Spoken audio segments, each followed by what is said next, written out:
Hi everyone, आज हम लोग पढ़ेंगे स्ट्रेट लाइंस इन 3D। चूंकि आप लोग स्ट्रेट लाइंस इन 2D पढ़ चुके हैं। 2D मीन्स टू डायमेंशन, जो कि क्लास 11th में पढ़ना था।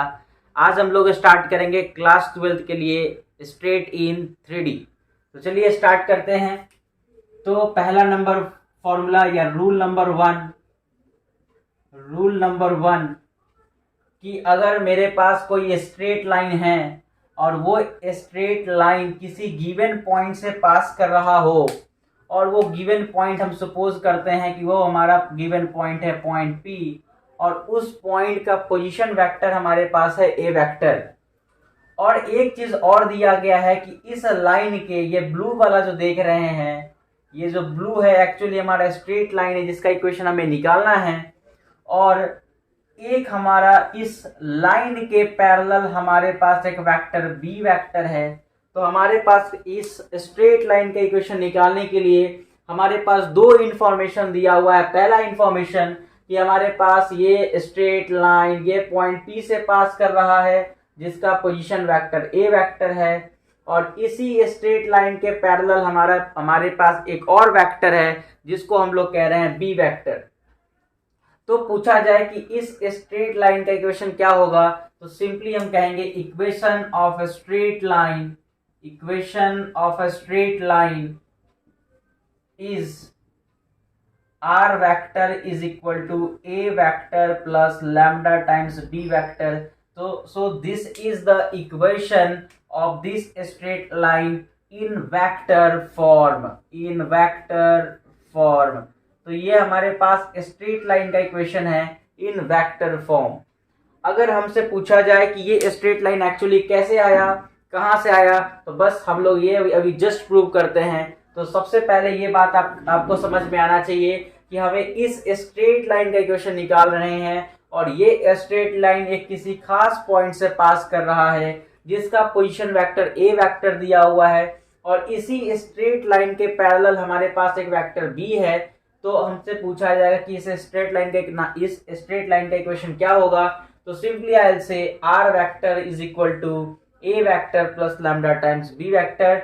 अब हम लोग देखते हैं इसका प्रूफ देखने के लिए क्या करते हैं, एक हम वेरिएबल पॉइंट मानते हैं, और वो वेरिएबल पॉइंट हम सपोज करते हैं वो हमारे पास वेरिएबल पॉइंट आर है जिसका पोजीशन वेक्टर हम लोगों ने माना आर वेक्टर।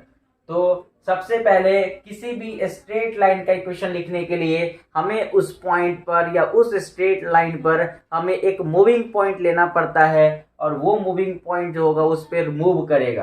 तो इसका मतलब कि यहां से हम देख सकते हैं कि जो पी आर वैक्टर है वो p r vector is parallel to B vector. So यहाँ पे हम कह सकते हैं कि जो पी आर वैक्टर है, ये जो वैक्टर आर वैक्टर है, this is parallel to B vector, which implies that PR vector is equal to lambda times B vector. We know that whenever A vector and B vector are parallel to each other, then A vector is equal to M times B vector, or A vector is equal to lambda times B vector, where lambda is a sum scalar. So here we can say that PR vector is parallel to B vector. So PR vector can be written as lambda times B vector. So what is PR vector? PR vector means this is a PR vector. So PR vector means R vector minus A vector. R vector minus A vector is equal to lambda times B vector. PR vector निकालने के लिए R vector minus A vector करेंगे तो हमारे पास PR vector आ जाएगा। So which implies that R vector is equal to A vector plus lambda times B vector. So here you can see that R vector is equal to A vector plus lambda times B vector, where lambda is a scalar, where lambda is a parameter, जहाँ पे एक lambda जो है वो एक parameter है, या फिर आप कह सकते हैं स्केलर है। पैरामीटर का काम क्या होता है कि जैसे जैसे लैम्डा चेंज करेगा वैसे वैसे पॉइंट आर भी क्या कर रहा होगा, इस स्ट्रेट लाइन पे चेंज कर रहा होगा। सो ये स्ट्रेट लाइन का हमारे पास इक्वेशन है। अब हम लोग रूल नंबर 2 पे चलते हैं।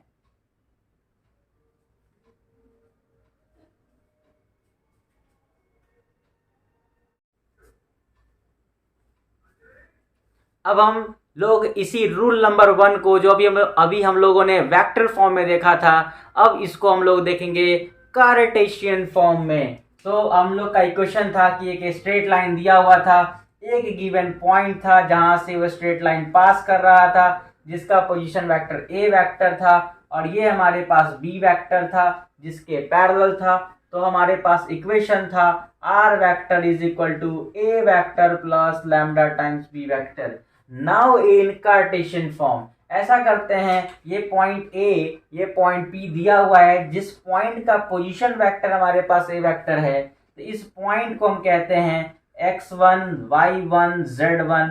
तो मान लेते हैं कि इस पॉइंट P का 3D में जो कोऑर्डिनेट है वो है x1, y1, z1, और ये हमारा b वेक्टर है जो कि ये वेक्टर दिया हुआ है।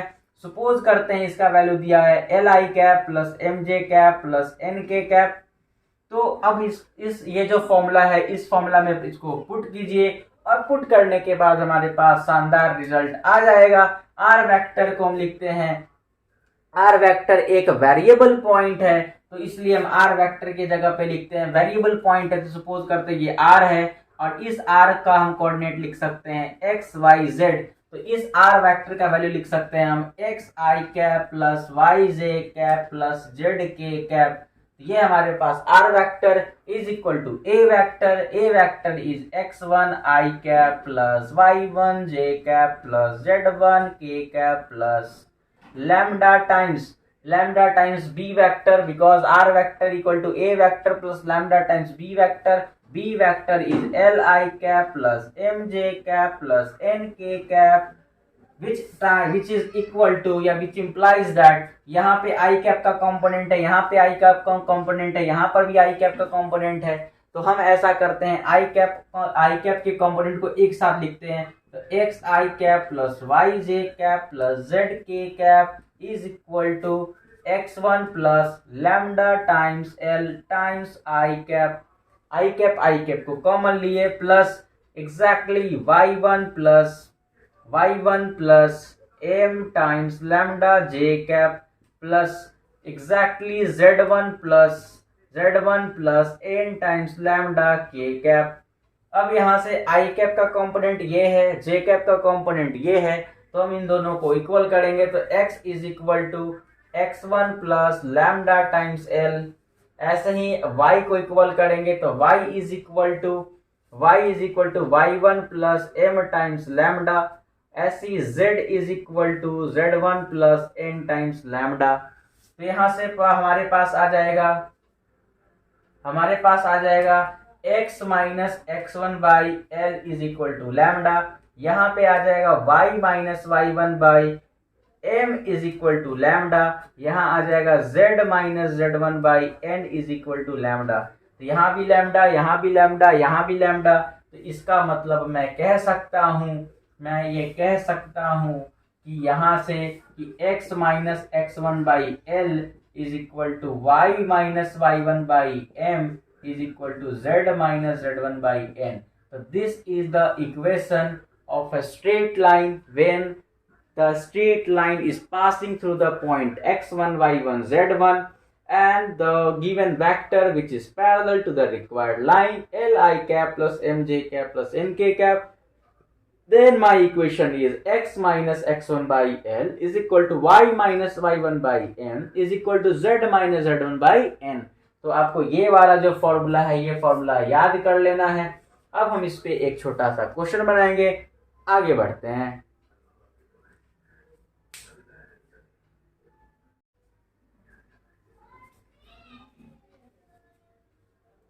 Now the question is, question number first, find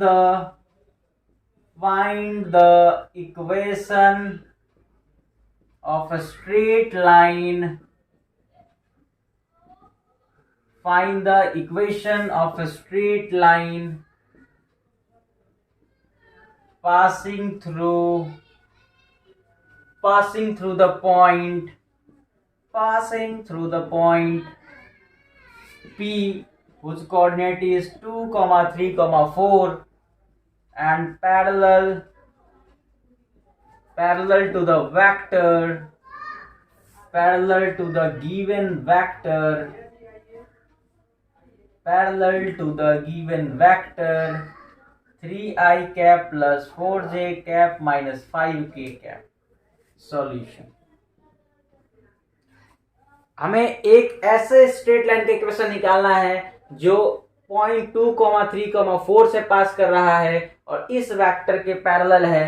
तो कह देंगे कि A vector is equal to इस पॉइंट से पास कर रहा है, बोले हाँ 2i cap plus 3j cap plus 4k cap इस वेक्टर के पैरेलल है, हाँ B vector is equal to 3i cap plus 4j cap minus 5k cap. बिल्कुल याद है, ए वेक्टर जहां से स्ट्रेट लाइन पास कर रहा है, बी वेक्टर जो ऐसा वेक्टर जो उस लाइन के पैरेलल है, तो यहां से ए वेक्टर ये B vector. So equation of line is are vector is equal to A vector plus lambda times B vector. So my equation is are vector is equal to 2i cap plus 3j cap plus 4k cap plus lambda times 3i cap plus 4j cap minus 5k cap. So this is the equation of the straight line in 3D. तो ये हमारा बहुत simple सा question है और ऐसे questions board में आते हैं, इसलिए आपको ये समझ के रखना है, फॉर्मूला याद करके रखना है। चलिए अब हम लोग कल नेक्स्ट वीडियो में मिलेंगे। Goodbye, take care.